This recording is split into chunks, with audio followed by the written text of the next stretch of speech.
Spatifilum parvarishini qisqacha tushuntirib beraman. Yorug' lekin ustiga quyosh tushmaydigan joyda turish kerak. Spatifilum uchun yorug'lik juda ham muhim. Faqat ustiga quyosh tushmasin. Quyoshni yoqtirmaydi va quyoshda barglari, gullari kuyadi. Spatifilum yorug'lik kam joylarni ham yoqtirmaydi. Iloji bo'lsa xonani eng yorug' joyga qo'yinglar. Spatifilum mo'tadil issiqroq haroratda yaxshi ko'radi. Juda ham issiq dim xonalarni yoqtirmaydi va sovuq xonalarni ham yoqtirmaydi.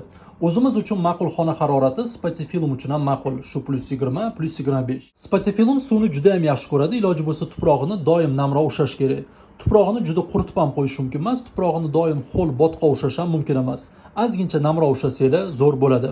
Spatifilum katta tuyalarni yoqtirmaydi. Katta tuyalarda yaxshi o'smaydi va chaman gullamaydi. Har doim Spatifilumni o'ziga mos kichikroq tuyalarga ekinglar.